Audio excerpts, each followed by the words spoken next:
श्री सच्चिदानंद सद्गुरु साईनाथ महाराज की जय।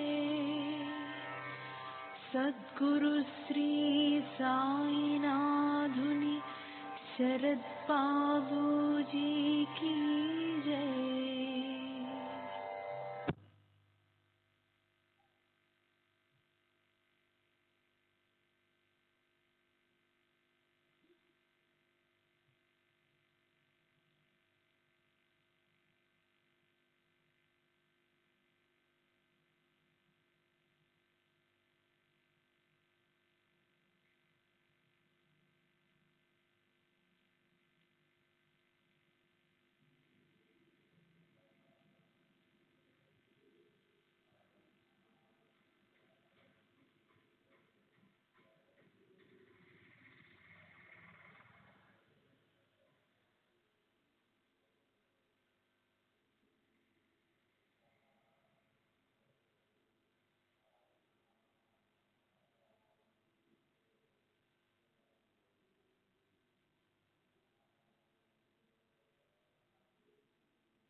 श्री सच्चिदानंद सद्गुरु साईनाथ महाराज की जय।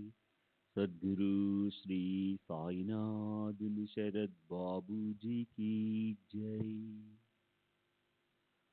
శ్రీ సాయినాథాయ నమః. శ్రీ సాయిబాబా సత్య చరిత్ర 23వ అధ్యాయానికి పరిపూర్ణ వివరణ. ఈ అధ్యాయంలో ఒక యోగాభ్యాసం చేసే వ్యక్తి శ్యామ, కాకాసాహెబ్ దీక్షిత్ ఈ ముగ్గురి కథలున్నాయి. సత్పురుషులు లేదా గురువు ఎలా వ్యవహరించినా, తమ మీద ఎంత కోపించినా వారి మీద తమకున్న శ్రద్ధను అసలు చలించనీయకుండా వారిని దృఢంగా ఆశ్రయించి వారిచ్చిన ఆజ్ఞ ఏదైనా ఎలాంటిదైనా దాన్ని తూచా తప్పకుండా అమలుపరిస్తే చివరికి దానితో తమకు ఎలా శ్రేయస్సు కలుగుతుందో అది మనకు నిదర్శనపూర్వకంగా తెలుస్తుంది. బాబా పాచిపోయిన రొట్టె ఉల్లిపాయ తినడం చూసి ఆ యోగాభ్యాసం చేసేవాడు మొదటైతే మనసులో చికాకుపడ్డాడు. అయితే తరువాత అతను ఆయనకి వినమ్రతతో శరణు వెళ్ళాడు. తన జీవితానికి ఒక గొప్ప శ్రేయస్సు కలిగించుకున్నాడు. శ్యామ అని పాము కాటేసినప్పుడు గ్రామంలోని ఆనవాయితీ ప్రకారం వీరోబా వద్దకు వెళ్ళమని జనులు అర్థించినా అతను అక్కడికి వెళ్లకుండా మసీదులో బాబా దగ్గరకు పరిగెత్తాడు. బాబా ఉగ్రులై అతన్ని బర్ట్రుడ్యా అంటూ తరివేసినప్పటికీ అతను అక్కడే ఆ మెట్ల మీద కూర్చుండిపోయాడు. అప్పుడు బాబా కృపను వర్షించి అతని ప్రాణాలు రక్షించారు. కాగాసాహెబ్ దీక్షిత్ తన జీవితంలో ఎన్నడూ మాంసాహారం తినడు. శస్త్రాలు ఎన్నడూ చేత్తో కూడా ముట్టడు. అయితే బాబా ఆజ్ఞ అయిన తర్వాత వెంటనే అతను ఒక మేకను కత్తితో హత్య చేయడానికి తయారయ్యాడు. ఎంత గొప్పది ఈ గురుభక్తి! బాబా అతనితో బ్రాహ్మణుడివై ఉండి హింస చేస్తావా?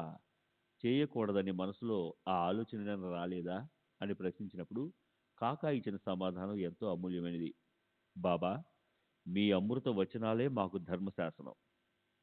మాకు మరో ధర్మం తెలియదు. మాకు సిగ్గు శరం లేవు. గురువాజ్ఞను పాటించడమే మాకు వేదం. గురువాజ్ఞను పాటించడమే శిష్యుడి నిజమైన లక్షణం. ఇదే మాకు నిజమైన భూషణం. గురువాజ్ఞను ఉల్లంఘించడమే అన్ని విధాల దోషదాయకము, నింద్యము. మేము మీ ఆజ్ఞకు దాసులం. అంటే గురువాజ్ఞను పాటించడం యోగ్యమా కాదా అన్న ఆలోచన మా మనసుల్లోకి రానిము. అవసరపడితే ప్రాణాలనైనా పణంగా పెడతాము. కానీ గురువు మాటను పాటించడం మాత్రం మానం. కాకాసాహెబ్ని హేమాడ్ పంత్ మేలిమి అన్ని బంగారమని, బాబా మెడలో తాయెత్తు అని సంబోధించడం, బాబా అతనికి నిన్ను నేను విమానంలో తీసుకెళ్తానని అభయం ఇవ్వటం ఇవన్నీ ఊరికే కాదు. ఇంతేకాదు చివరికి హాయిగా తిని తిరుగుతూ పవిత్రమైన ఏకాదశి రోజున అతను మరణించాడు. అతనికి అలాంటి మరణాన్నే ఇచ్చారు బాబా. 51వ అధ్యాయంలో హేమాడ్ పంత్ వర్ణిస్తారు. రైలు బండిలో ఓ బల్ల మీద మేమిద్దరం కూర్చుని సాయి సమర్థుల గురించి మాటల్లో లీనమై ఉన్నప్పుడు అతను వెంటనే విమానం ఎక్కాడు. అది చెప్తూ చెప్తూ మధ్యలో హేమాడ్ పంత్ జీవుడు సంసార పాశాల్లో స్వయంగా చిక్కుకుని దాన్నే ఆనందంగా ఎలా భావిస్తాడో, అయితే పూర్వజన్మ పుణ్యంతో ఈశ్వరుని కృపతో సద్గురుని కలిసినప్పుడు అతనికి తన నిజమైన స్వస్వరూప చిహ్నం తెలిసి అతను ముక్తిని ఎలా ప్రాప్తము చేసుకుంటాడో చెప్పి ఈ విషయంలో ఆ జీవుడికి మొదట పందిని తరువాత చిలకని ఉపమగా ఇచ్చి దాన్ని అత్యంత అందమైన కావ్యమయ పద్ధతిలో చెప్పారు. అదెంతో చిన్నదిగా విపరీతమైన దుర్వాసనతో ఉన్న గుంట అయి ఉన్నప్పటికీ పంది సంశయరహితంగా దాన్ని అత్యంత శ్రేష్టమైన సుఖంగా భావిస్తుంది. చిలుక మానవుడి జీవాత్మలది ఒకేలాంటి పద్ధతి. ఒకరి దేహంలోనూ మరొకరు పంజరంలోనూ బంధింపబడి ఉంటారు. చిలుకకి స్వాతంత్రం ఉన్నప్పటికీ దానికి పారతంత్రమే బాగున్నట్టు అనిపిస్తుంది. బావిలో ఉండే కప్పలాగా ఆ చిలుక కూడా పంజరంలోనే తనకు పూర్తి సుఖమున్నట్లు అనిపిస్తుంది. స్వాతంత్రంలోని ఆనందం దానికి తెలియదు. విషయాసక్తుడైన జీవుడు కూడా అంతే. పంజరంలోని బంగారు కమ్మీని పట్టుకున్న పాదాలు పట్టు సడలనివ్వకుండా తలక్రిందులైన ఉన్నప్పటికీ అది నాకు బాగుంటుంది. పంజరం నుంచి బయటకు పోతే ఈ సుఖం నాకు దొరకదు. దానిమ్మ గింజలు నాకెంతో ఇష్టమైన పచ్చిమిరపకాయల ఆహారం అప్పుడు నాకెక్కడ దొరుకుతాయి? నేనే నా సుఖాన్ని పోగొట్టు కూర్చుంటాను. అయితే ఆ చిలక కాలం కలిసొస్తే అసంకల్పితంగా ఆ సందర్భం వచ్చేస్తుంది. ప్రేమ దాన్ని తట్టినప్పుడు ఆ సామర్థ్యంతో దాని కనుపాపలు తెరుచుకుంటాయి. అది పంజరం నుంచి విడుదలవుతుంది. బయటికి వెళ్ళాక రెక్కలు విప్పుకుని హాయిగా ఆకాశంలో విహరిస్తుంది. అప్పుడు దాన్నెవరు ఆపగలరు? విశాలమైన ఆకాశం దానికి తలుపులు తెరుస్తుంది. దానిమ్మ దానిమ్మ, జామ తోటలు అపారంగా లభిస్తాయి. ఆకాశంలో స్వేచ్ఛగా ఎగరడానికి ముక్తి లభిస్తుంది. అది నిజమైన స్వాతంత్రాన్ని దోచుకుంటుంది. జీవాత్మ కూడా అదే స్థితిలో ఉంటుంది. ఈశ్వరుని కృప, గురువు అనుగ్రహం ఈ రెండు ప్రాప్తిస్తే సంసార బంధనాల నుంచి ముక్తి, స్వాతంత్రంలో ఉన్న ఆనందానుభవం ఈ రెండు అనుభవంలోకి వస్తాయి. బడే బాబా విషయంలో బాబా వ్యవహరించిన తీరు ద్వారా సంసారంలో మానవులు అతిథులకు వారి యోగ్యతలను పట్టించుకోకుండా ఆహారము, నీరు ఇచ్చి స్వాగతించవలసిన పద్ధతికి ప్రత్యక్ష శిక్షణ మనకు లభిస్తుంది. ఈ విషయానికి సంబంధించి మన ధర్మశాస్త్రంలోని బోధని హేమాడ్ పంత్ చెప్తారు. అతిథులను సత్కరించడంతో కోరుకున్న లాభం కలుగుతుంది. అప్రియమైన అనర్థాలు నశిస్తాయి. అలా చేయకపోతే భయంకరమైన సందర్భాలు కూడా తప్పకుండా వస్తాయి. కనుక తెలివైన వారు అతిథులను పూజిస్తారు. అతిథులు భోజనం చేయకపోతే పశు పుత్ర ధాన్యాదులన్నీ నశిస్తాయి. అతిథికి ఒకవేళ ఉపవాసంతో ఉండవలసిన పరిస్థితి వస్తే అది అనర్థాన్ని ఆహ్వానించినట్లే. సారాంశం. వేరే ఉత్తమ ప్రబోధాత్మక విషయాలు ఉన్నప్పటికీ గురుభక్తి మహిమ ఈ అధ్యాయంలోని ముఖ్య విషయం. గురు చరణాల్లో అఖండంగా శ్రద్ధ పెట్టే వారి కోరికలను ఈశ్వరుడు ఈడేరుస్తాడు. వారిని వెంటనే నిష్కామనం చేస్తాడు. ఆ అత్యంత శ్రేష్ఠుడు అంటే ఆ అత్యంత శ్రేష్ఠ ఆప్తుడు అంటే ఆ పరమేశ్వరుడు వారిని శాంతింపజేస్తాడు. శిష్యుల భూమిక అంటే పాత్ర సిద్ధమయ్యాక సద్గురువు నుంచి ఫలితం రావటానికి సమయం పట్టదు. ఆయనైతే మనపై అనుగ్రహం వర్షించడానికి సదా తత్పరులై ఒంటి కాలి మీద నిలబడి ఉంటారు. శ్రీ సచ్చిదానంద సద్గురు సాయినాథ్ మహారాజ్ కీ జై. సద్గురు శ్రీ సాయినాథ్ శరద్ బాబూజీ కీ జై.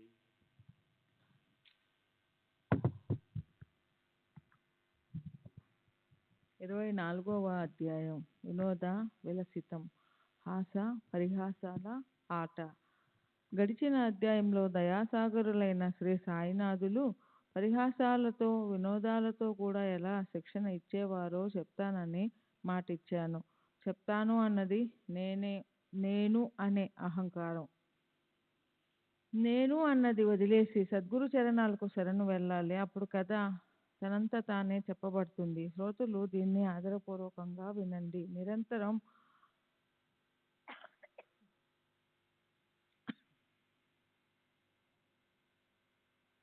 నిరంతరం కలంకరహితులుగా పాపరహితులుగా ఉండే సాధు సజ్జన మహాపురుషులు ఏ రకమైన దుష్ట ఆచరణ లేకుండా మబ్బులేని స్వచ్ఛమైన ఆకాశంలా శుద్ధంగా ఉంటారు. సాయి మహారాజు భజన స్వార్థ పరమార్థాల రెండింటినీ ప్రాప్తింపజేయగల సాధనం. అలాగే అది ఆత్మ స్వరూపం పట్ల శ్రద్ధను కలిగించి జీవుడికి తృప్తిని ప్రసాదిస్తుంది. తమ హితాన్ని సాధించాలని కోరుకునేవారు ఈ కథ పట్ల పూజ్య భావాన్ని పెట్టాలి. అప్పుడు అపరిమితమైన ఆనందం అనుభవించడానికి లభిస్తుంది. జీవితం సార్థకమవుతుంది. ఈ కథను వినడం వల్ల శ్రోతలను ఆత్మశాంతి ఆప్యాయంగా ఆలింగనం చేసుకుంటుంది. సంసారం గురించిన అకారమైన భీతి భయపడి పారిపోతుంది. పరమానంద లాభం పరిగెత్తి వస్తుంది. మరణించిన తర్వాత చక్కని జన్మ అవలీలగా ప్రాప్తిస్తుంది. ఇతరుల మనసులను తెలుసుకోగల వారవటం వల్ల భక్తుల భావాలను గుర్తించి దానికోసం తప్పకుండా సాయి సమర్థులు తమ కర్తవ్యం నెరవేర్చి ఇచ్చిన మాటను నిలబెట్టుకుంటారు. నా బుద్ధికి ప్రేరణ కలిగించేవారు సాయి సమర్థులే. ఆయనే తమ అభిప్రాయాన్ని నా చేత చెప్పిస్తారు. స్వార్థ పరమార్థాలను సాధింపజేసే వాటి సారాంశాన్ని నా బుద్ధిని అనుసరించి నేను చెప్తాను. అందులు లేదా రాత్రివేళ చూడలేని వారు కాకపోయినా కూడా కళ్ళు చక్కగా ఉండి కూడా జనులు అందులైపోయారు. దేహాత్మ బుద్ధి వల్ల వారికి తమ హితం తెలియటం లేదు. ఈ దేహం మాత్రం ఎలా ఉంది, దాన్ని ఓ క్షణం కూడా నమ్మడానికి వీల్లేదు. మీ ముందు నేను కొంగుజాచి అంజలి ఘటించి ఒక క్షణం పాటు ఈ కథ మాధురిని రుచి చూడమని దీనంగా విన్నపం చేస్తున్నాను. పరిహాసమన్నా వినోదమన్నా అందరికీ ఇష్టమే. అయితే బాబా చేసే వినోదం విలక్షణంగా ఉండేది. పరిహాసంలోంచి కూడా ఆయన సర్వుల శ్రేయస్సు యొక్క సారాన్ని వినేవారి మనసుల్లో ముద్రింపచేసేవారు.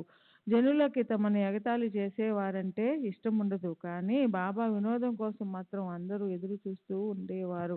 తమ వంతు ఎప్పుడొస్తుందా అని వారెంతో ఇష్టంగా ఎదురు చూస్తూ ఉండేవారు. నిజానికి పరిహాసం అంటే ఎవరికీ ఇష్టం ఉండదు. కానీ బాబా చేసే వినోదాలను జనులు ఎంతో ఇష్టపడేవారు.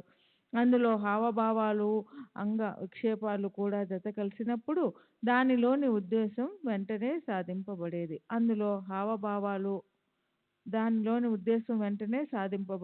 ఏ ప్రయత్నమూ లేకుండా సహజంగా చేసే అభినయం, హాస వదనము, గమ్మత్తైన కళ్ళ కదలిక, వీటి వల్ల అందులో నిండుగా రుచి మేళవించబడితే ఇక ఆ పరిహాసాల ఉత్తమ మాధురిని వర్ణించడం అసాధ్యం. అలా వినూత్నంగా స్వల్ప ఉపదేశంతో ఉన్న నా అనుభవానికి సంబంధించిన ఓ విషయం చెప్తాను. వినోదం నుంచి పారమార్థిక శిక్షణ ఎలా ఉద్భవించిందో ఆ గౌరవప్రదమైన వర్ణన వినండి. ప్రతి ఆదివారం షిరిడీలో వారానికి ఒకసారి పెద్ద సంత జరుగుతుంది. ఆరుబయట డేరాలు వేసి క్రయ విక్రయ వ్యవహారం నడుస్తుంది. అప్పుడు అక్కడ అక్కడే దారి పక్కన కూరగాయలు కుప్పలు కుప్పలుగా పోసి ఉంటాయి. నూనె, తమలపాకులు అమ్ముకునే వారి సముదాయం 4 వీధుల కూడలిలో కూర్చొని ఉంటుంది. అలా ఒక ఆదివారం మధ్యాహ్నం నేను బాబా వద్ద ఆయన పాదాలు నొక్కుతూ కూర్చున్నప్పుడు ఓ అద్భుతం జరిగింది. మధ్యాహ్నం పూట జరిగే ఆ దర్బారు ఎప్పటిలాగానే బాగా కిక్కిరిసిన జనంతో నిండిపోయి ఉంది. అందులోనూ అది ఆదివారము, సంత రోజు అవడం వల్ల విపరీతంగా జనాలు వచ్చేసి పట్టరానంత రద్దీ అయిపోయింది. బాబాకి ఎదురుగా కుడివైపున కూర్చొని తలంచుకొని నామస్మరణ చేస్తూ నేను మెల్లమెల్లగా ఆయన పాదాలు నొక్కుతున్నాను. మాధవరావు ఎడం వైపు, వామనరావు కుడివైపు, శ్రీమన్ గోపాలరావు బూటి తను ఎప్పుడూ కూర్చునే చోట కూర్చొని ఉన్నారు. కాకాసాహెబ్ దీక్షిత్ కూడా అక్కడే కూర్చొని ఉన్నారు. ఇంతలో మాధవరావు నవ్వుతూ, ఏమిటి అన్నా సాహెబ్, ఈ గింజలు ఇక్కడ ఇరుక్కుని పోయి కనిపిస్తున్నాయి ఏమిటి అన్నాడు. అలా అంటూ అతను నా కోటు చేతులను వేలితో స్పృశించగానే కోటు మడతల్లోంచి గింజలు దొర్లాయి. ఇదేమిటా అని ఎడమ మోచేయి చాస్తే గలగలాడుతూ శనగలు కింద పడడం, వాటిని భక్తులు ఏరడం కనిపించింది. భక్తులు వాటన్నిటినీ ఏరి పోగు చేస్తే అవి 20-25 శనగలు అయ్యాయి. అవే పరిహాసానికి కారణమయ్యాయి. అలా ఎలా జరిగి ఉంటుంది అని భక్తులు తర్కించుకోసాగారు. అలా అందరూ దాని గురించి ఆలోచించుకుంటూ ఉండిపోయారు. శనగ గింజలకు కోటుతో సంపర్కం ఎలా అయిందా అని అందరికీ ఆశ్చర్యం వేసింది. కాకి కోటు మడతలెంత, అందులోకి ఈ గింజలు అసలు ఎలా వచ్చాయి, అవి ఎక్కడి నుంచి వచ్చాయి అన్నది ఎవరికి ఖచ్చితంగా అర్థం కాలేదు. నేను నామస్మరణలో లీనమై బాబా పాదాలు నొక్కుతున్నాను. మధ్యలో ఈ శనగల ఆఖ్యానం ఎక్కడి నుంచి పుట్టిందబ్బా, ఇంతసేపు సేవ చేస్తుంటే అప్పుడు ఇవి అసలు కింద పడనే లేదు కదా, ఇంతసేపు అవి అక్కడ ఎలా ఉండిపోయాయి? అందరి మనసులకి భలే ఆశ్చర్యం అనిపించింది. ఆ శనగలు ఎక్కడి నుంచి వచ్చాయి, కోటు చేతి మడతల్లో అవి ఇరుక్కోవడం ఎలా జరిగింది అని అందరూ ముక్కు మీద వేలేసుకున్నారు. అప్పుడు బాబా ఏమన్నారో వినండి.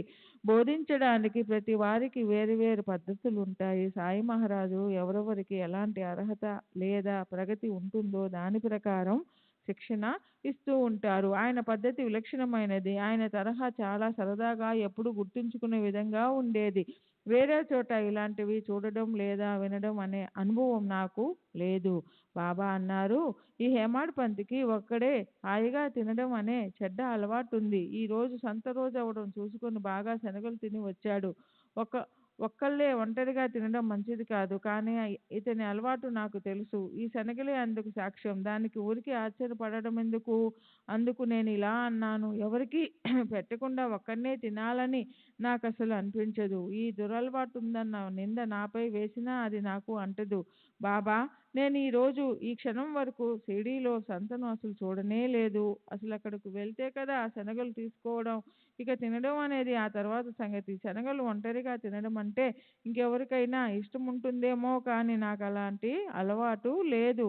ఇతరులు ఎవరికైనా మొదట కొంచెమైనా ఇవ్వకుండా ఏ పదార్థాన్ని నేను నోట్లో వేసుకోను. దానికప్పుడు నాకు తమ పాదాల పట్ల భక్తి కలిగించడానికి బాబా చేసిన యుక్తి చూడండి. నేను అలా స్పష్టం చేయడం విని ఆయన ఏమన్నారో వినండి. దగ్గరున్న వారికి నీవిస్తావు, కానీ ఎవరూ లేకపోతే అప్పుడు నువ్వేం చేయగలవు? నేను మాత్రం అలాంటి పరిస్థితిలో ఉంటే ఏం చేస్తాను? మరి నువ్వు నన్ను గుర్తు తెచ్చుకున్నావా? నేను నీ దగ్గర లేనా? నాకొక్క ముద్దైనా ఇస్తావా? ఈ ప్రకారంగా శనగలను నిమిత్తం చేసుకొని బాబా ఒక శాశ్వత తత్వాన్ని ముద్రించారు. ఇంద్రియ అధిష్టాన దేవత, ఇతర దేవతలు, ప్రాణాది పంచప్రాణాలు, గహ్య పత్యాది పంచాగ్నులు, వీటిని మోసగించి వైశ్యదైవం తర్వాత అతిథులను వదిలి భోజనం చేసేవారి ఆ అన్నం దోష భూయిష్టమని తెలుసుకోవాలి. చూడ్డానికి ఇది చాలా చిన్న తత్వం అనిపిస్తుంది. వ్యవహారంలోనికి తీసుకొస్తే అది ఎంతో మహాతత్వమైందని తెలుస్తుంది. నాలుకతో తీసుకోవడం గురించి అంటే నోటితో ఏదైనా తినడం గురించి చెప్పబడిన సంగతి కేవలం కొద్ది క్షణాలతో చెప్పబడినట్లు. నిజానికి ఇది 5 విషయాల గురించే, శబ్ద, స్పర్శ, రూప, రస, గంధ చెప్పబడింది. విషయాలను అనుభవించాలనే కోరిక ఉన్న వారికి పారమార్థిక లాభం కలగదు. విషయాలపై ఆధిపత్యం సంపాదించే వారికే పరమార్థం దాసురాలవుతుంది. యదా పంచవతిష్టేన జ్ఞానాన్ని మనసా సహా బుద్ధిచ్చ నా విచేష్టతి తమాహు పరమాం గతి. యోగాభ్యాసం చేస్తూ చేస్తూ మనసుతో సహా పంచేంద్రియాలు గొప్పగా స్థిరమై బుద్ధి కూడా ఏ రకమైన పనులని చేయక ఆపేసిన ఆ స్థితిని లోని సర్వోత్తమ స్థితి అంటారు. అలా కఠోపనిషత్తు 2వ అధ్యాయం 3వ వల్లిలో ఈ మంత్రంలో అన్నారు. దాన్ని బాబా ఈ పరిహాస నిమిత్తంతో దృఢంగా బాగా ముద్రింపజేశారు. శబ్ద, స్పర్శ, రూప, గంధం అనే మిగిలిన ఈ 4 విషయాలకు ఈ గోష్ఠితో సంబంధం ఉంది. ఇవి చూపించి ప్రస్తుత కథతో వాటిని మేళవించిన బాబా ఈ వ్యాఖ్యానం ఎంత ప్రబోధాత్మకం. బాబా అన్నారు, మనసు, బుద్ధి మొదలైన ఇంద్రియాలు విషయాలను అనుభవించాలని ఉబలాట పడినప్పుడు భక్తులు మొదట నన్ను స్మరించాలి. అప్పుడు విషయాలు మెల్లమెల్లగా నాకే అర్పణమైపోతాయి. ఇంద్రియాలు విషయాలు లేకుండా ఉండడం అనేది ఎన్నటికీ సంభవించదు. అయితే వాటిని ఒకవేళ గురువు చరణాలకు అర్పిస్తే వాటి పట్ల ఆసక్తి సహజంగా తక్కువ అవుతుంది. శ్రీ సచ్చిదానంద సద్గురు సాయినాథ్ మహారాజ్ की जय. सद्गुरु श्री साईनाथ शरद बाबू जी की जय.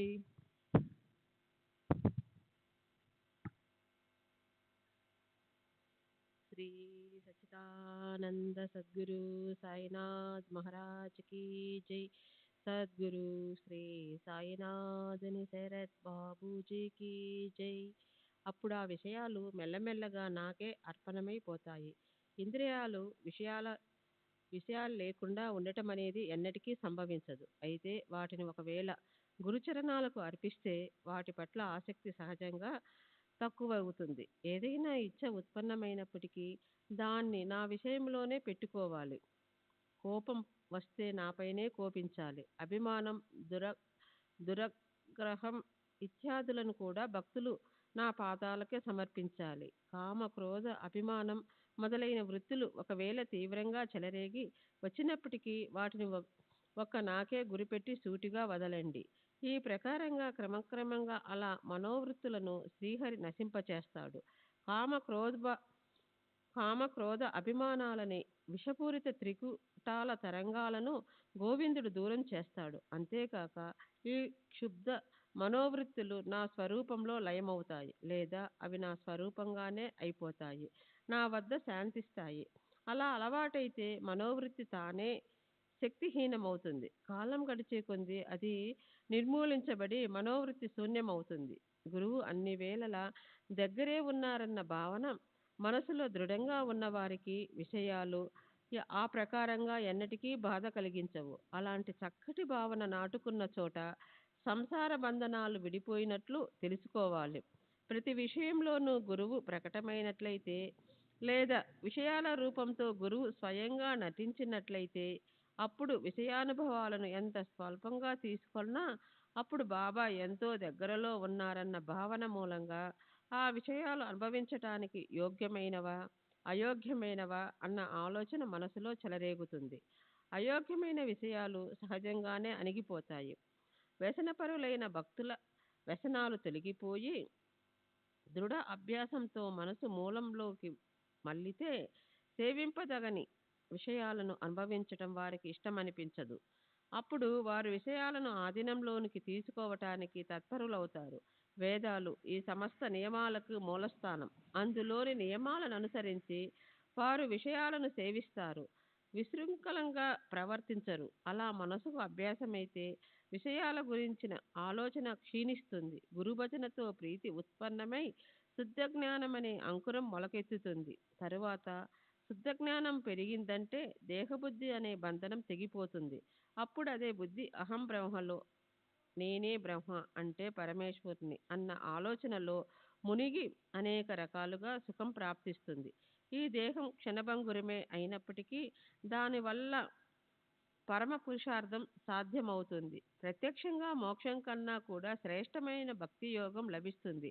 నిజమైన భక్తులు భక్తి సుఖం ముందు మోక్షాన్ని సదా తుచ్చంగానే భావిస్తారు. తుకారాం మహారాజ్ అంటారు, దేవా, నీ మోక్షం ఎంత దుర్లభమైనా అది నీ వద్దే ఉంచుకో. ఆ మధురిలో నాకు ఆసక్తి లేదు, నాకు భక్తిపైనే ప్రీతి.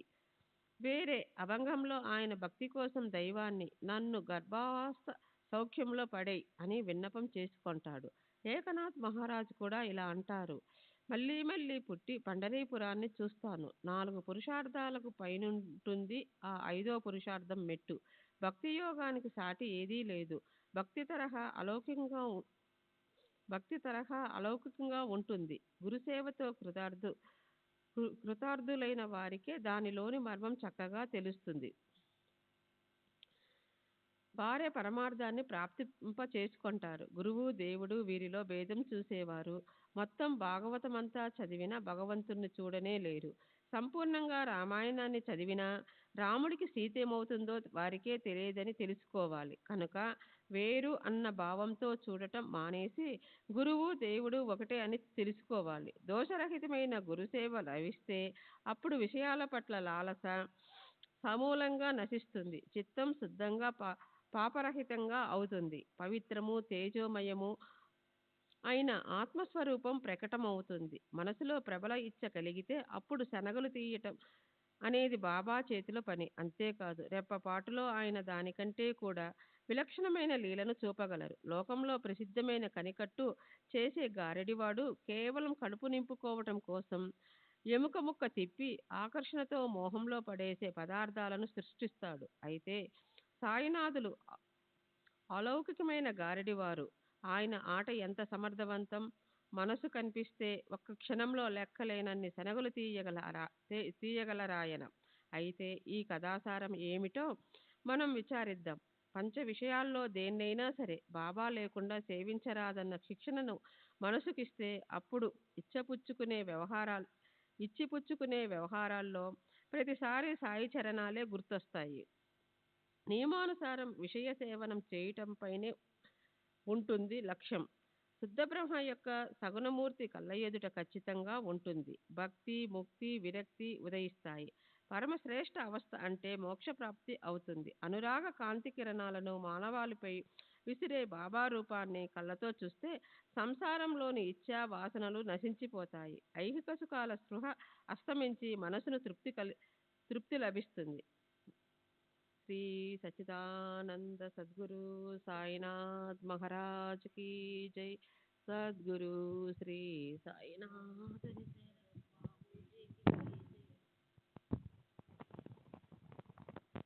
ఓవీలను గుర్తుకు తెచ్చుకుందామంటే గుర్తుకు రావు. కానీ తిరగలి ముందు విసరటానికి కూర్చున్నప్పుడు అవి గుర్తొస్తాయి. అలాగే శనగ్గింజలు అంటే శనగలు. తమాషా చెప్తుంటే సుధాముడు కథ గుర్తుకొచ్చింది. బలరాముడు, శ్రీకృష్ణుడు, సుధాముడు విద్యాభ్యాసం కోసం గురువు సాందీపని ఆశ్రమంలో ఉన్నప్పుడు కృష్ణ బలరాములను అరణ్యంలో నుంచి కట్టెలు కొట్టుకురావడం కోసం పంపించారు. గురుపత్ని అగ్నితో కృష్ణుడు, బలరాముడు అరణ్యానికి బయలుదేరారు. ఆమె వారి వెనక సుధాముణ్ణి పంపింది. అతనికి గురుపత్ని శనగలిచ్చి, అరణ్యంలో తిరుగుతుంటే ఆకలేస్తుంది, అప్పుడు ఈ శనగలు ముగ్గురు తినండి అని చెప్పింది. తరువాత అరణ్యంలో కృష్ణుడు సుధాముణ్ణి కలిసినప్పుడు అతనితో అన్నా దాహమేస్తుంది అన్నాడు. అయితే సుధాముడు శనగల గురించి మాట్లాడలేదు. పైగా కృష్ణుడితో ఏమన్నాడో వినండి. పడగడుపున అంటే కడుపులో ఆహారం తీసుకోకుండా నీళ్లు తాగకూడదు. కొంచెం విశ్రాంతి తీసుకో, అప్పుడు నీళ్లు త్రాగుదువు గాని. అప్పుడు సుధాముడు ఈ శనగలు తిను అని అనలేదు. తరువాత కృష్ణుడు సుధాముని తొడ మీద విశ్రాంతి కోసం ఒరిగాడు. అప్పుడు కృష్ణుడిని కళ్ళు మూతపడడం చూసి సుధాముడు శనగలు తినడం మొదలుపెట్టాడు. అప్పుడు కృష్ణుడు మేలుకొని ఇలా అన్నాడు: అన్నా, ఏమిటి తింటున్నావు? ఏమిటో చప్పుడవుతుంది. అప్పుడు సుధాముడు ఇలా సమాధానమిచ్చాడు: ఇక్కడ తినడానికేముంది? చలికి పళ్ళు టకటకమంటున్నాయి. నోటితో విష్ణు సహస్రనామం కూడా స్పష్టంగా ఉచ్చరించలేకపోతున్నాను. సుధాముడిచ్చిన ఆ సమాధానం విని సర్వానికి సాక్షి అయిన పరాత్పరుడు అంటే సర్వశ్రేష్ఠ పరమాత్మ కృష్ణుడిలా అన్నాడు: అవును, నిజమే. నాకు కూడా అలాంటి కలే వచ్చింది. ఒకరి వస్తువు మరొకరు తింటుంటే అతన్ని మొదటివాడు ఏమిట్రా తింటున్నావని అడిగాడు. దానికతడు సమాధానమిచ్చాడు: తినటానికేముంది, మట్టి. దానికి వాగ్దేవత తదాస్తు అంది. అరే, ఇది స్వప్నమే కదా అన్నా. నన్నొదిలేసి నీవెప్పుడూ ఏమి తినవు కదా, ఏమి తింటున్నావు అన్న ప్రశ్న కూడా నేను స్వప్నంలో ఉండే అడిగాను. పూర్ణాశ్రమంలో సుధాముడికి కృష్ణలీలలి తెలిసి ఉంటే అతని వల్ల ఈ పొరపాట్లు జరిగి ఉండేవి కాదు. దాని పరిమాణాన్ని అనుభవించవలసి ఉండేది కాదు. ఆ పరిణామం మాత్రం సాధారణమైందా ఏమిటి? 18 విశ్వాల్లో అత్యంత దారిద్రాన్ని అతను అనుభవించవలసి వచ్చింది. కనుక ఒంటరిగా తినేవారు ఈ విషయాన్ని గుర్తుపెట్టుకోవాలి. సాక్షాత్ కృష్ణ పరమాత్మనికి స్నేహితుడైన సుధామునిలాంటి భక్తుడు నీతిని కొంచెం పక్కకి తప్పడం వల్ల, అంటే సదాచార నియమాన్ని కొద్ది ప్రమాణంలో ఉల్లంఘించటం వల్ల అతను సంసారంలో తీవ్రమైన దెబ్బతిన్నాడు. కానీ అదే సుధాముడు ఆ తరువాత తన భార్య కష్టార్జితంతో లభించిన పిడికెడు అటుకులను శ్రీకృష్ణుడికి ప్రేమతో అర్పించడంతో కృష్ణుడు ప్రసన్నచిత్తుడై అతన్ని ఐశ్వర్యంతో తృప్తిపరిచారు. సరే, ఇప్పుడు బోధన కలిగించే మరో విషయాన్ని చెప్తాను. మొదట అది పరిహాసం వల్ల కలిగే ఆనందంతో సుఖాన్ని ఇస్తుంది. తరువాత చివరిగా అది ముఖ్యంగా ఉపదేశాన్ని ఇస్తుంది. కొందరికి పారమార్థిక ఉపదేశం ఇష్టమవుతుంది. కొందరు తర్కం యొక్క యుక్తివాదాన్ని ఇష్టపడతారు. అయితే కొందరికి హాస్య పరిహాసాలు బావుంటాయి. మొత్తానికి అందరికీ ఆనందంలో మునకలు వేయాలన్న కోరిక ఉంటుంది. ఈ విషయంలో కూడా ఒక హాస్యం ఉంది. ఒకామె ఒక వ్యక్తి మొండి పట్టు పట్టాడు. దాంతో సాయి దర్బారులో ఓ పోట్లాట జరిగింది. అయితే ఏ రకమైన కళంకము ఆటంకకుండా అది సమసిపోయింది. ఈ కథ కూడా గొప్ప రసభరితమైనది. శ్రోతలను గొప్ప ఆనందంలో ముంచేసింది. భక్తులు ఒకరిలో ఒకరు కలహించుకుంటుంటే హాస్యారసం, అంటే నవరసాల్లో 5వ రసం ఉత్పన్నమవుతుంది. భక్తుడు దామోదర ఘనశ్యామ్ ఇంటి పేరు బాబరే, కానీ అన్నా చించరికర్ అనే పేరు ప్రచారంలో ఉండేది.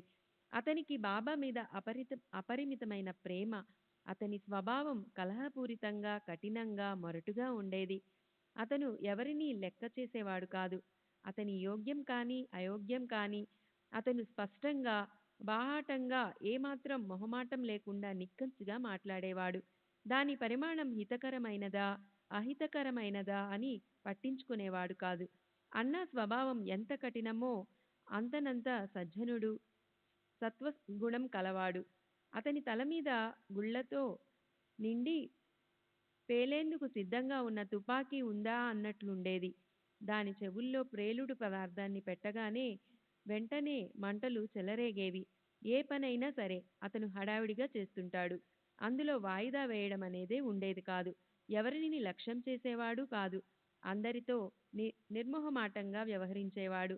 ఎప్పుడైనా నిప్పును చేత్తో పట్టుకోవచ్చునేమో కానీ అన్నా మాత్రం అంతకన్నా ఎక్కువగా మండిపడుతుండేవాడు.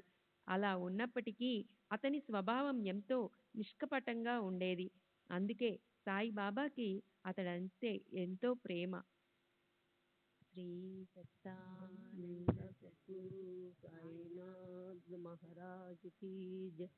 సద్గురు శ్రీ సాయినాథ్ నిసరత్ బాబూజీ కీ జై. అలాగే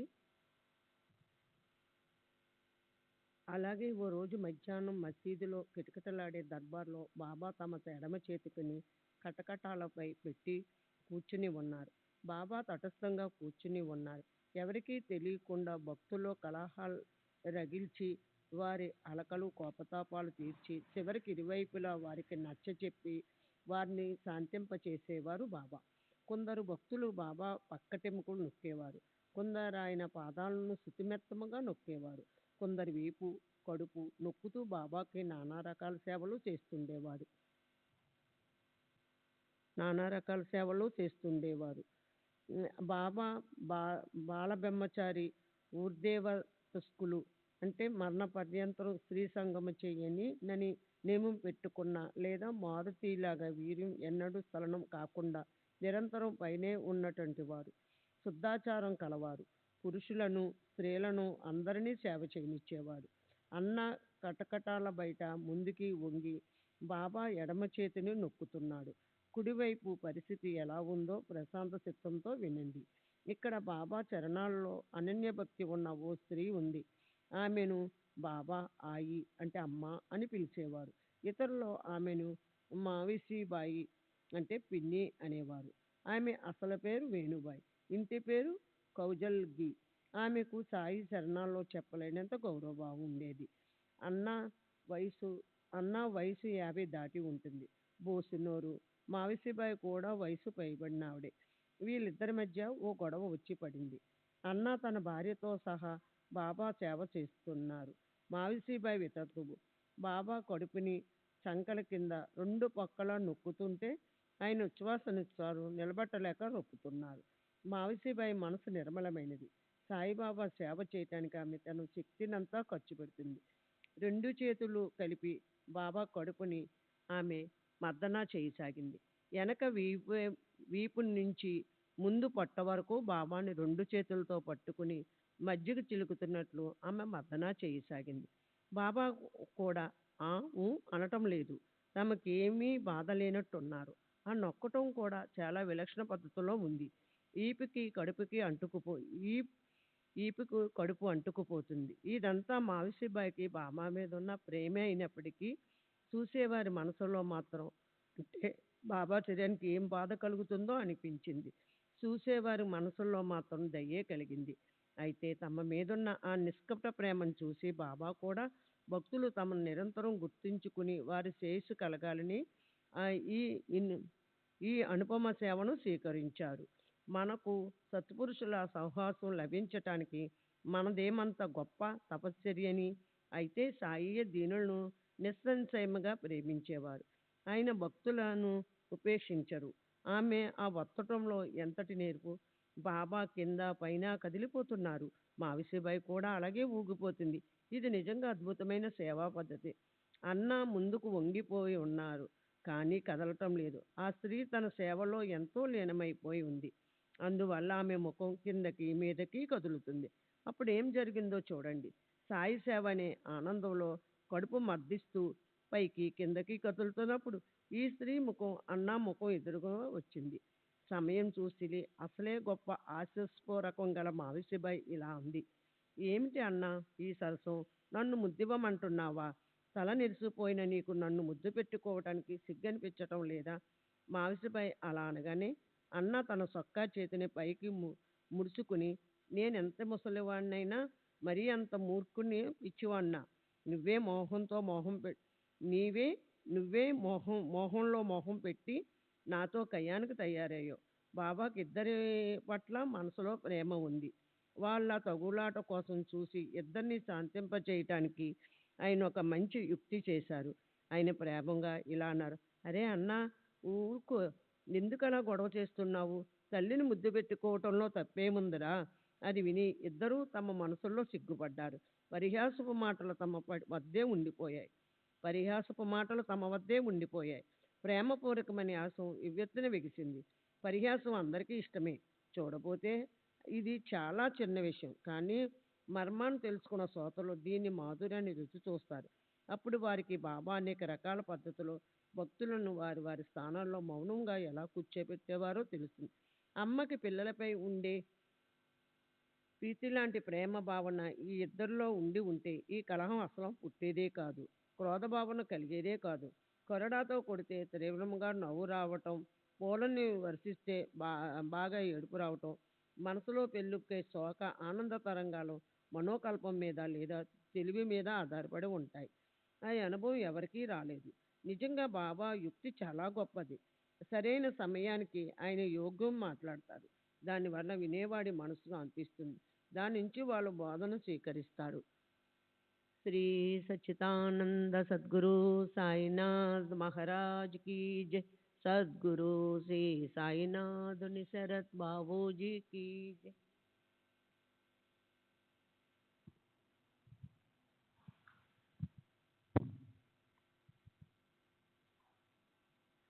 అలాగే ఓసారి మావసీబాయి బాబా కడుపు మర్దన చేస్తుంటే ఆ తీవ్రతను చూసి ఓ పరమ భక్తుడు మనసులో కనికరము, దయ, చింత కలిగి అతనిలా అన్నాడు.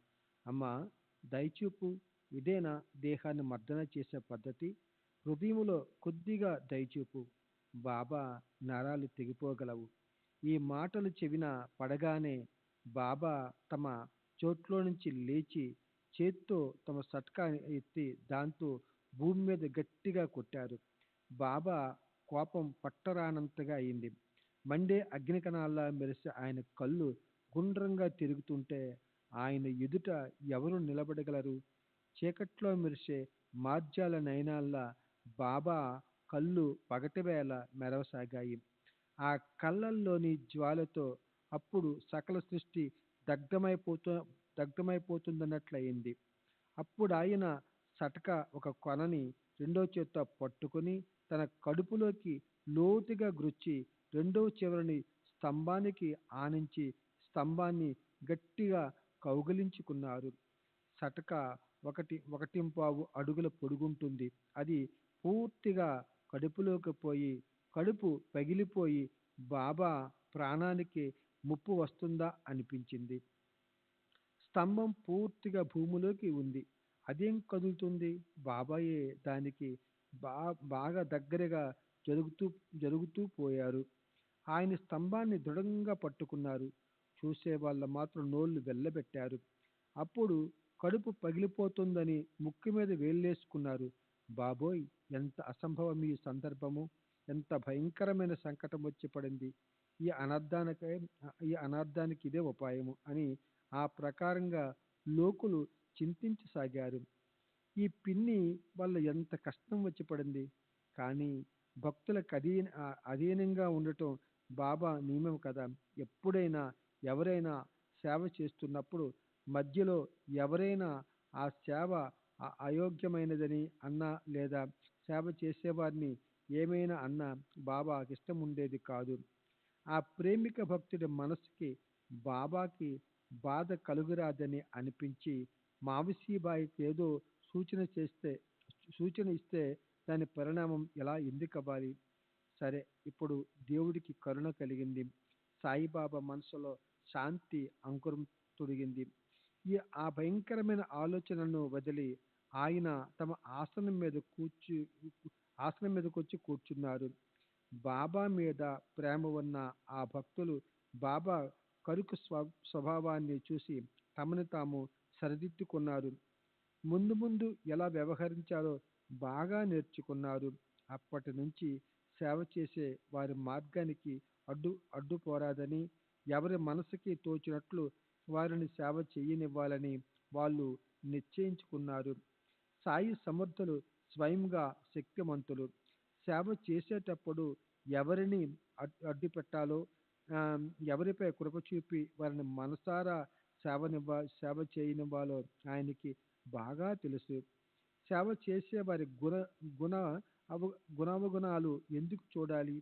ఒకరి సేవ సాయిబాబాకి సుఖదాయకమనిపిస్తుంది, మరొకరిది తీవ్ర వేదన కలిగిస్తుంది లేదా బాధిస్తుందని అనిపించడం మన బుద్ధి యొక్క భావన తరంగమే కదా. నిజమైన పద్ధతి ఎవరికీ తెలియదు. సరే, ఇప్పుడిక ఈ హాస్య వినోదాలు చాలు. తీసుకునేవారు దీని నుంచి బోధన తీసుకుంటారు.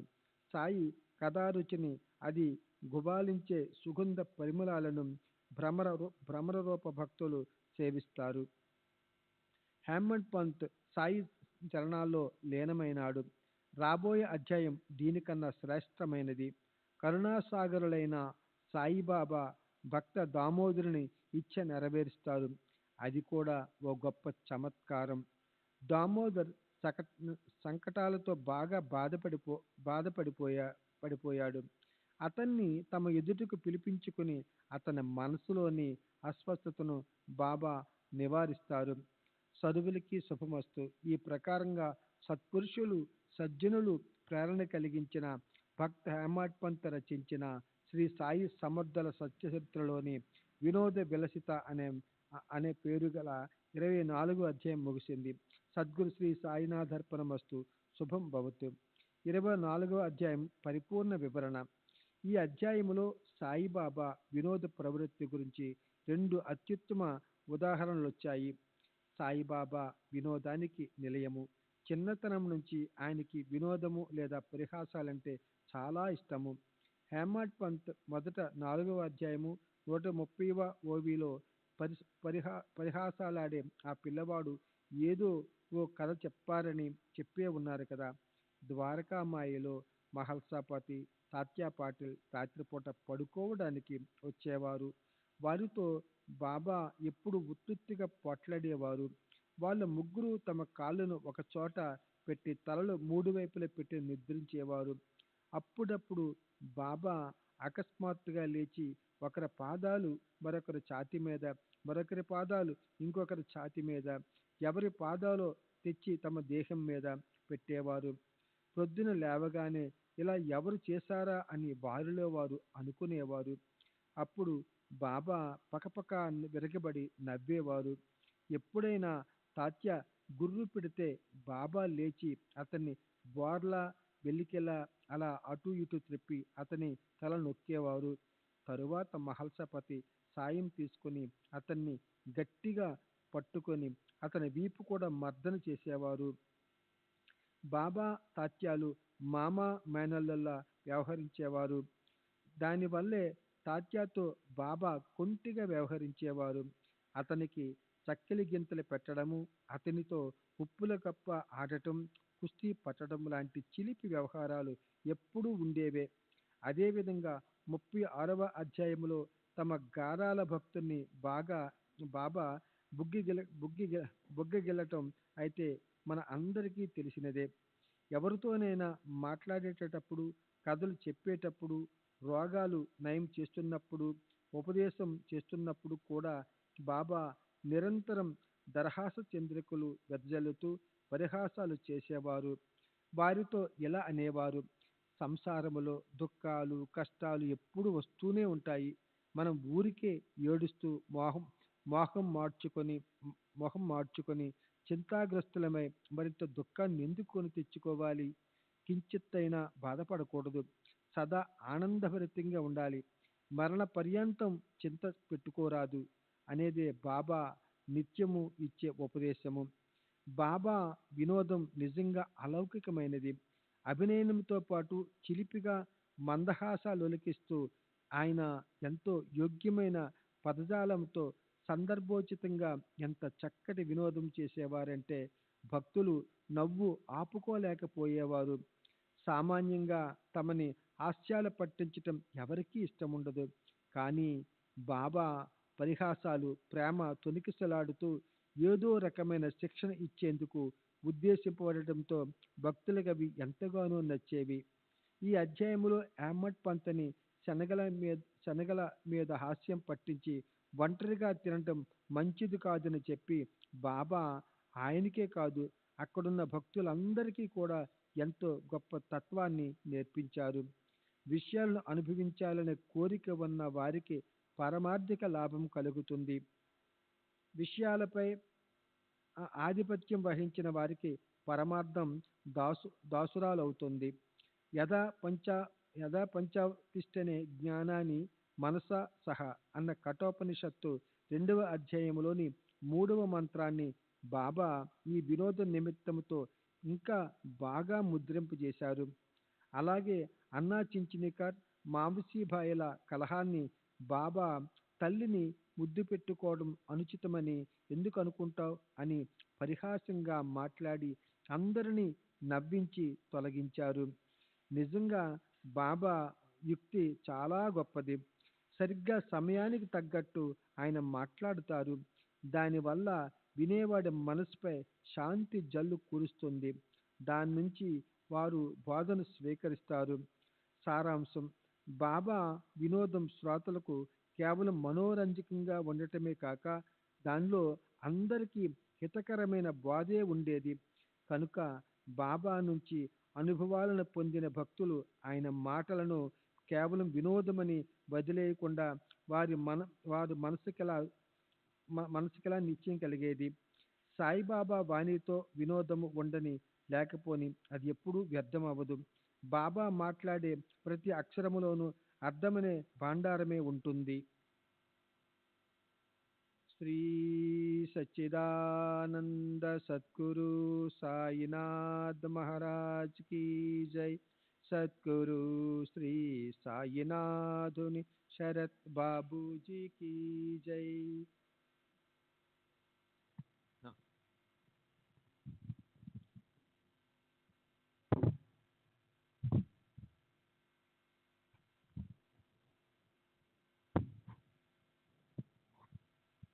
25వ అధ్యాయము భక్త అభిష్ట సంపాదన. భక్తులకు వారి వాంఛితాలను శ్రేయస్సును ప్రాప్తింప చేయుట. శ్రీ గణేశునికి నమస్కారం. శ్రీ సరస్వతీదేవికి నమస్కారం. శ్రీ గురు మహారాజ్కి నమస్కారం. శ్రీ కులదేవతకి నమస్కారం. శ్రీ శ్రీరామచంద్రులకి నమస్కారం. శ్రీ సద్గురు సాయినాథునికి నమస్కారం. కరుణామృత సాగరులైన సాయి మహారాజు సాక్షాత్తు పరమేశ్వరుడి అవతారమే. పూర్ణ పరబ్రహ్మే అయిన ఆయన మహాయోగేశ్వరుడు. ఆయనకి నా సాష్టాంగ నమస్కారాలు. ఓ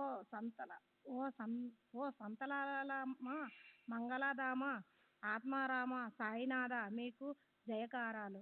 ఓ భక్తి విశ్రమ, పూర్ణకామ, సాయి సమర్థ మీకు నమస్కారం. గడిచిన అధ్యాయములో సాయిబాబా హాస్య వినోదాలు వర్ణించబడ్డాయి. భక్తుల భావ పరివిధ్వంసాల్లో ఉండే సాయి భక్తులపై సదా ఆనంద అమృతాన్ని అలవోకగా వర్షించేవారు. ఆయన మూర్తీభవించిన కారుణ్యమే. భక్తులు మాత్రం గుండెల నిండా అనన్యంగా భక్తి భావాన్ని శ్రద్ధను పెట్టుకొని ఉండాలంతే. ఇక వారు కోరుకున్న వస్తువులకి కొరత అనేది కలలో కూడా ఉండదు. సద్గురువు అంటే స్వయంగా నేనే అని శ్రీకృష్ణుడు ఉద్ధవునికి భాగవతంలో చెప్పి ఉన్నారు.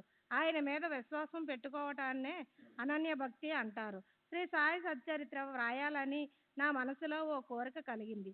సాయియే అత్యద్భుతంగా శ్రవణానందదాయకమైన లీలలను నా చేత వ్రాయింపచేసి నన్ను నిశ్చితంగా ఉంచారు. అలాగే అర్హత లేకపోయినా, శాస్త్రజ్ఞానంలో నైపుణ్యం లేకపోయినా, పామరుడైనా నాకు స్ఫూర్తిని కలిగించారు. తమ భక్తులకి ప్రబోధించటానికి నా చేత ఈ గ్రంథాన్ని వ్రాయించారు. లీలలను సేకరించి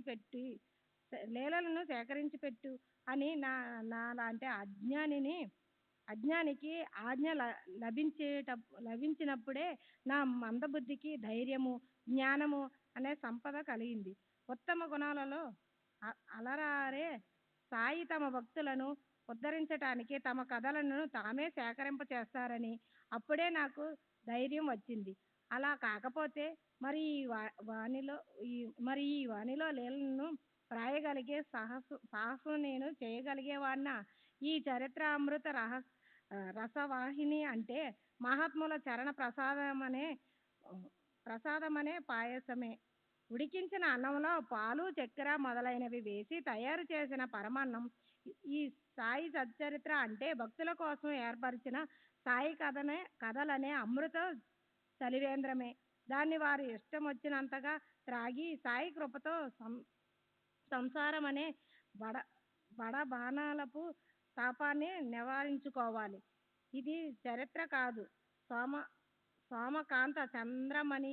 దీని మీద చంద్రకిరణాలు పడితే దానికి చెమటలు పోస్తాయని అంటారు. మణి అందులో నుంచి సాయి కథ అనే చంద్రామృతం నిరంతరం స్రవిస్తూ ఉంటుంది. దప్పిక సాయి కథ వినాలన్న తీవ్ర ఇచ్ఛతో వ్యాకులం చెందిన చకోరాలనే భక్తులు దాన్ని మనసారా త్రాగి తృప్తి చెందుదురుగాక. ఇప్పుడు మనస్సులోని ప్రేమను నింపుకొన్న శ్రోతలారా, కలియుగంలో ఉత్పన్నమయ్యే దుష్ట వాసనలను నాశనం చేసే సాయి పవిత్ర కథలను సంకోచం పెట్టుకోకుండా ఏకాగ్ర చిత్తంతో వినండి. సాయిబాబా మీద ఒకసారి అనన్య శ్రద్ధ ఏర్పడిందంటే అది భక్తుల సమస్త అనర్థాలను అంతం చేసి కష్టాల కడలిని దాటించి వారి కోరిన కోరికలను ఈడేరుస్తుంది. దీనికి సంబంధించిన ఓ కందురి అది సాయికి తమ భక్తుల పట్ల గల వాత్సల్యాన్ని దర్శింపచేస్తుంది. దాన్ని శ్రోతలు ఆధారపూర్వకంగా వింటే వారి మనస్సులో ఆనందం ఆకాశపు టంచులు తాకుతుంది. కాబట్టి శ్రోతలారా, ఈ ఉన్నతమైన కథను మనస్సు పెట్టి వినండి. అప్పుడు గురుమాత ఎంత దయామృత సాగరమో అనుభవంలోకి వస్తుంది. ఈ కథ చాలా చిన్నదే అయినప్పటికీ దీని తాత్పర్యం నుంచి లభించే బోధ వల్ల కథ ఎంతో బాగుంటుంది. ఓ క్షణం పాటు శ్రద్ధ పెట్టండి. అప్పుడు మీ సంకటాలన్నీ టక్కున పక్కకి తప్పుకుంటాయి. అహ్మద్ నగర్లోని దాము అన్న అనే పేరు గల ఓ గాజుల వ్యాపారి ధనంతోనూ సుఖంతోనూ అలరారేవాడు. అతనికి సాయి చరణాల పట్ల ఎంతో ఆసక్తి కలిగింది. ఆ శ్రేష్ఠ భక్తుని కథ వింటే శ్రోతలకు ఆనందం కలుగుతుంది. సాయిబాబాకి భక్తులను రక్షించే విషయంలో ఉన్న తత్పరత ప్రత్యక్షంగా కనిపిస్తుంది.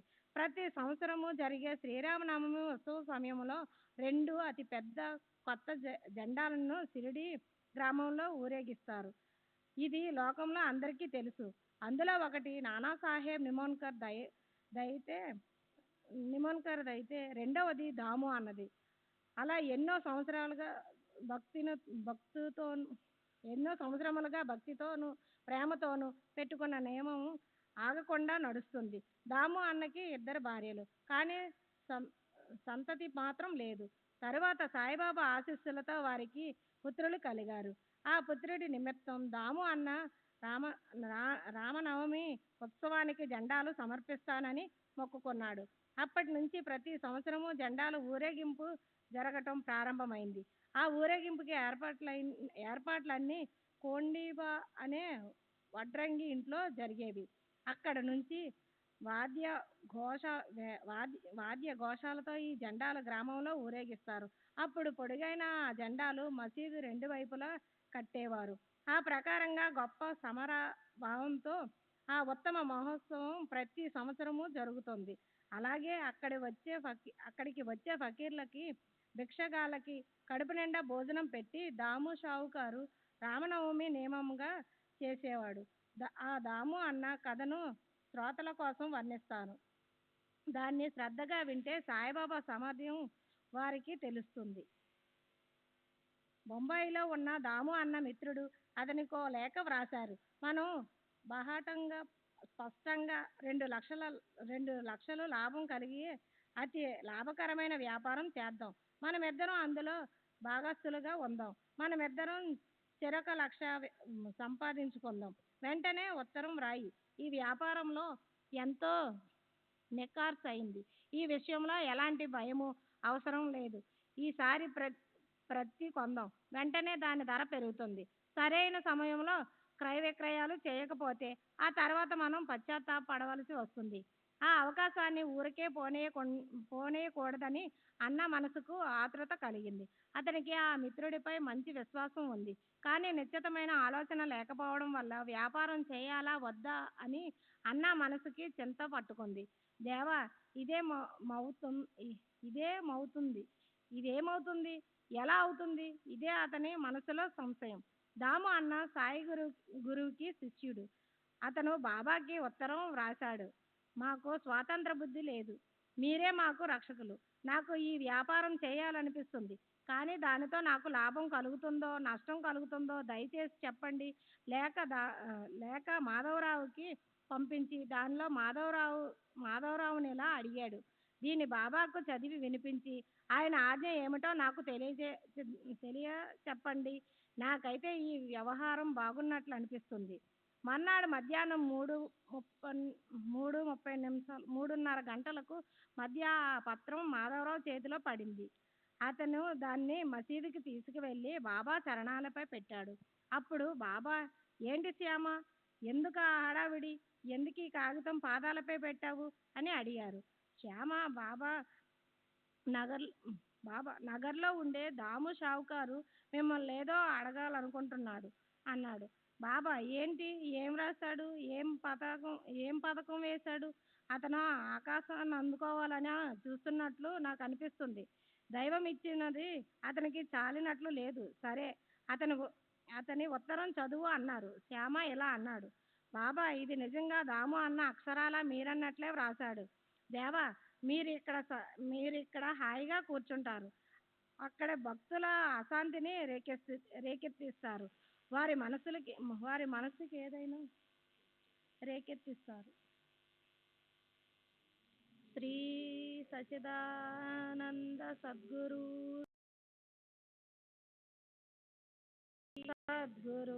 శ్రీ సాయినాథుని శరత్ బాబూజీకి జై.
श्री सच्चिदानंद सद्गुरु साईनाथ महाराज की जय।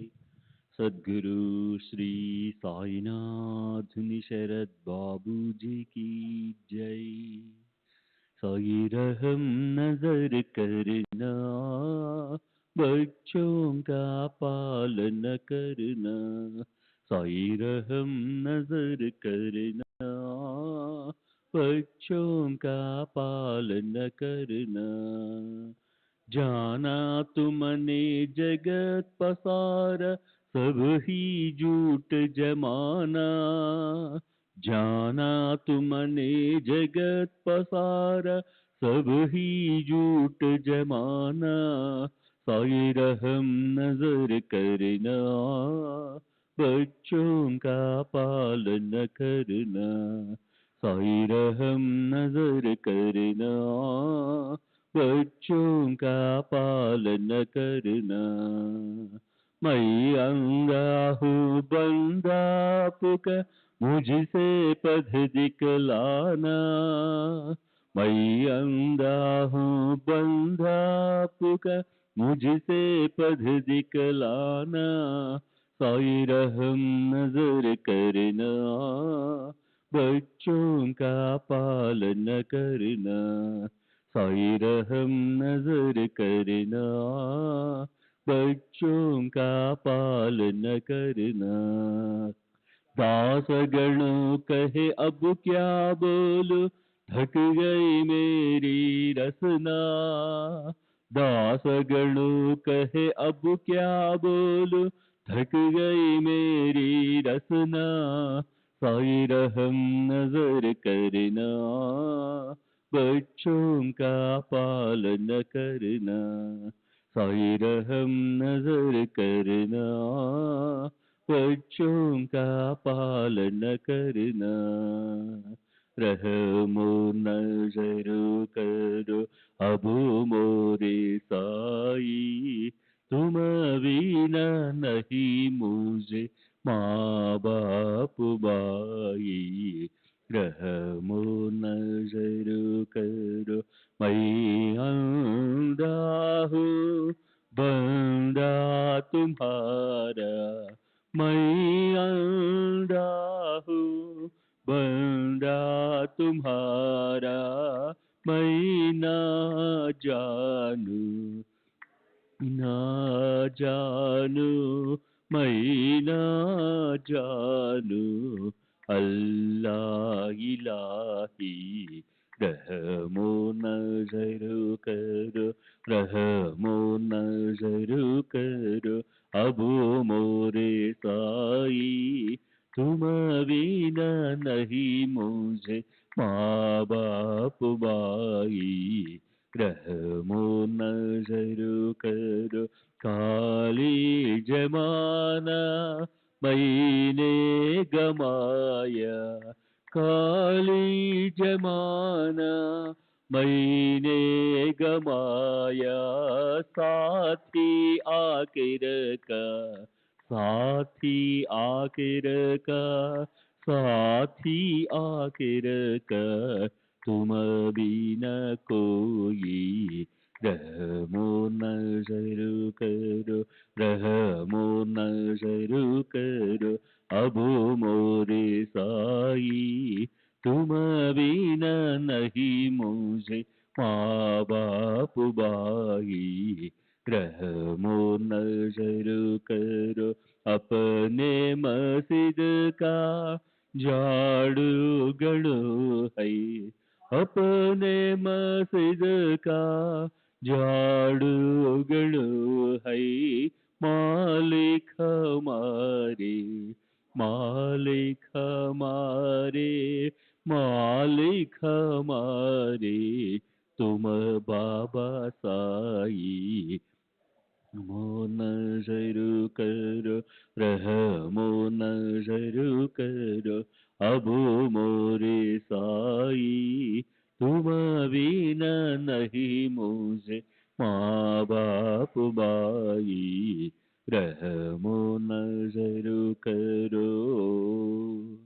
श्री सच्चिदानंद सद्गुरु साईनाथ महाराज की जय। सद्गुरु श्री साईनाथ शरद बाबू जी की जय।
श्री सच्चिदानंद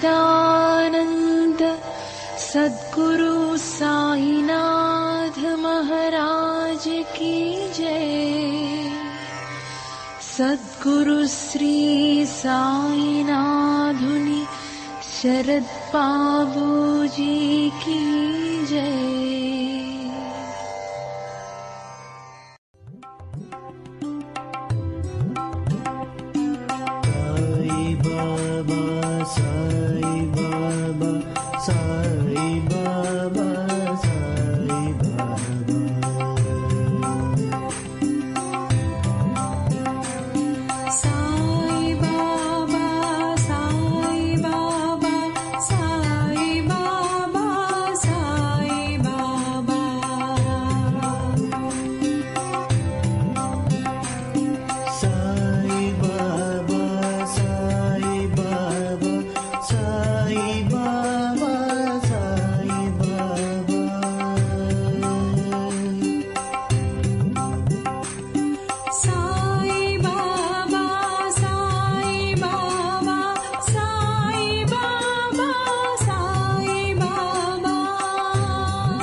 Sai Baba,